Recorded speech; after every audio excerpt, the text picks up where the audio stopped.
Welcome. If you're just joining us, Sunrise is the name of the program. And as I already mentioned, the National Youth Conference was taking place the past couple of days. Loads of young people gathered in one place.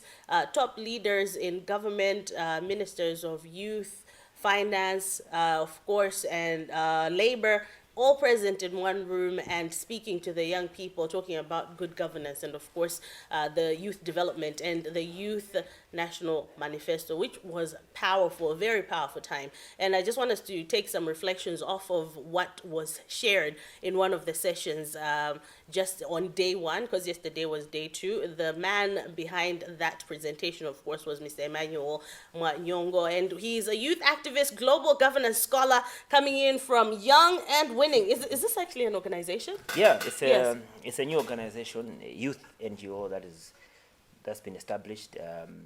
It's more of a network of young people that are trying to make some impact in their communities. Yep. Fantastic. You said a lot of things yesterday, and I was like, this man fears not for his life.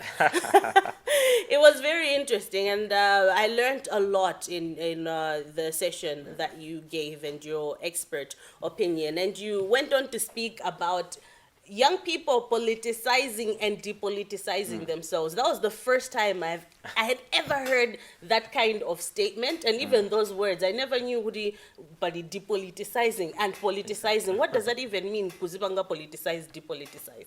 Okay. First of all, when people talk about politicizing, usually it's about issues. Let's say there's this issue of blackouts that is persistent right now. When you say you want to politicize this issue, it means you want to bring it on the political domain or on the public domain where people can discuss it and maybe find political solutions. Political Solutions, yeah. Okay. Yeah, it means you want government to act. Uh-huh. Yeah, because our governance system is political. As you know, Malawi is a political government. So usually people use this term when they're talking about mainstreaming an issue from just being a mere issue that's being talked about and bring it on the political domain. But now when you talk of politicizing the youth or depoliticizing the youth, commonly, if you have noted, towards every election period, that is, for example, 2018, 2019, or recently 2020, or the upcoming 2024, 2025, you'd see that there's a lot of political action among the youth. You see that political parties and political leaders deliberately empower the youth, empower in courts, whereby you see a lot of young people being given platforms, a lot of young people being supported for whatever ideas they have, so that they can help in the electioneering process. And you would note also there's a common trend, that all those efforts, soon after the election is done, the first 2 or 3 years, you don't see those things happening anymore. So the systems that are there, the establishment, the political establishment that is there, that is mostly made of elderly persons, realize the power that the youth have. They know that the youth, if they come together, there will be a big threat to the establishment. So they want to use that threat when it's beneficial to them, that is before the election, because they love that energy that young people bring on the table. Then after they have achieved their goal, that is maybe to win an election, or even if they have lost, they still want to maintain power within the political party, be it in opposition or in government. So they wouldn't want that kind of energy to continue. So they would. So it's a thing. Okay, let me ask it this way: what is the threat exactly? What about the young people do they see as a threat? You have the position already. In that sense. Okay, now in this theory that I would say I've developed, maybe, I don't know. That's where we see what I call the great demographic divide. The statistics show that at the moment in Malawi, the youth, that is people below 35, make up 60% plus of the population. And that equates to, if you look at how many people register to vote, if it's 10 million, 60% of that 10 million is young people. Ooh. Yeah. What power? Yeah. So okay, that power yes. is the threat. The power is in the numbers Yes, already. Yes. Okay. But most young people don't realize that. Because if we did, trust you me, young people could decide who should be running affairs in this country, be it from the president, parliamentarians to councillors. young people have that power to decide. So if young people come together, and especially I always say if they will form some sort of an agreement with women, because after the youth, it's women who are in the majority. And so you'll see that most of the people who take political positions or government positions are not in these two sectors that I've mentioned. And it makes no sense after you put it that way. Yeah, You know what I mean? it's I will elder. voter ambili ndi achinyamata followed by azimai ndi atsikana Koma komano nawo tikaona tingali pano yeah amene akupanga lead the nation, the ones that are in the forefront achikulire and ambili ndi azibambo. Yeah. I wonder how that happens. I would also like for us to speak of what it looks like to be politicized. Because and I want us to get a clear idea of what that is. Because I think you shared something about coming to the podium, speaking. Yes. What does it look like practically? Practically, it's very enticing because young people are always asking for opportunities. We need access to the decision-making table. We need to be involved in so many ways, be it in political parties or whatever. So when somebody has been asking for that and you're just given a slice of that, you feel enticed and you feel like now we are talking the same language. Now the elderly people are listening to us. And you are given opportunities. For example, if you check the political campaign period, if you check at MCP, you check at UTM, you check at DPP, you'll see that they had some young people that they were mainstreaming. They were creating a certain image that they would showcase to the public. So everyone would claim we are the party that empowers young people. And when you see their presidents doing campaign, they would even bring some Nyamata and Tsikana. They would even as they use the same formula even on women. They would try even the way they arrange the seating arrangement. Yeah, there will be the president here, maybe the wife, the vice president, the secretary general. Then you see maybe one side there are women, a lot of them.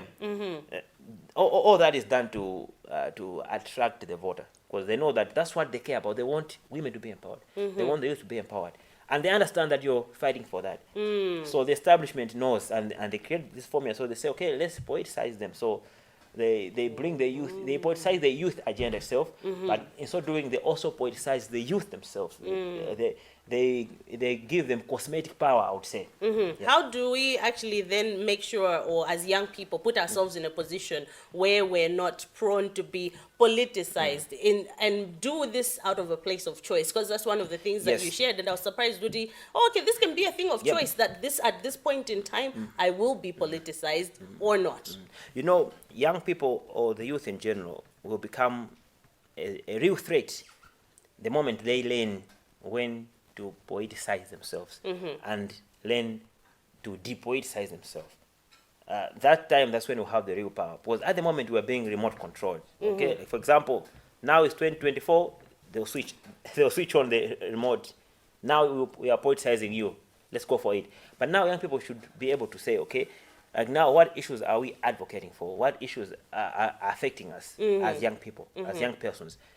So now we can choose, okay, there's this issue, there's lack of employment. We are not having access to loans because we can't provide collateral, for example. So many other issues. You talk of SRH. So now because these people are all listening to us, we are going to choose to politicize ourselves and politicize these issues. So we engage Parliament, we bombard Parliament with petitions. Not because we not go at it, but this is what matters to us. We will then go and be active in that space. Yes. And we take the political space that is there. We use petitions. We engage, be it the president, the parliamentarians, or the councillors. Then when we see, okay, maybe we have achieved results, or we haven't, maybe we need a new strategy, we can choose to disengage and depoliticize. It must be us choosing. We should move away from this formula that has been set for so many years, whereby it's election time, where the youth come here, they give you t-shirts, they flaunt some few loans, they buy a few people cars just to as a method of tokenism, just to prove that, okay, we care for young people. But now we must choose. When we have real issues, let's politicize, let's engage in the political space. When we see that it's not working or we have achieved, let's depoliticize and try to do something else. Wow. Yeah. Oh, okay. This is something that I'm sure needs more time for us to definitely dive into. We do need to continue with our program, of course. Let me ask you for your last words to the youth, especially on, I think I'll just let it up to you, what it is that you would like for us to know, especially with the move that you're making here. For me, I always say that it's high time young people understood that there's no Messiah that's going to come for us to fight for our rights and to fight for opportunities for us. It's up to us to realize the power that we have in the numbers that are there, in that 60% that we have. We can be the drivers of policy making in this country. Now it's not the time for 60-year-olds, 70-year-olds to be sitting on tables that are making decisions concerning the youth. So it's up to us to grab the spaces. And how do we grab them? We must come together. We must stop fighting lone battles.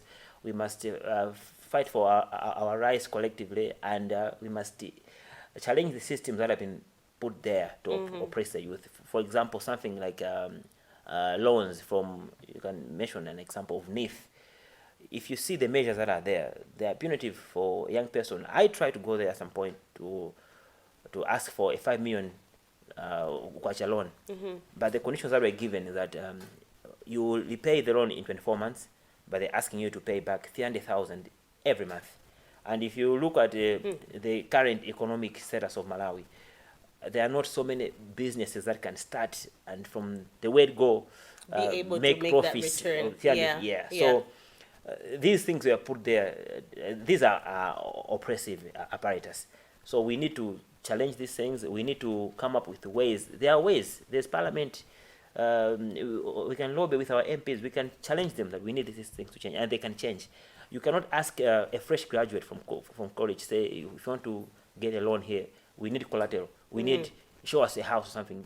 That's unrealistic in a country that we live in. So it's high time that the youth realize that no Messiah will come and fight for us. It's up to us to speak with one voice and fight collectively, and then we'll see a better Malawi for young people. Emmanuel, I thank you. Thank you very much. Thank you for making time for us. And of course, to everyone at home, Kanindi Mene, I'm sure also the people that are watching us right now, a majority still, because those are the numbers, are the youth. So the Messiah is not coming. We are the Messiah for our own self. This is our country, our time, and we get to make the decisions. So yeah, something very powerful there coming in. Of course, stick around as we continue with our program. You're watching Sunrise on Zodiac.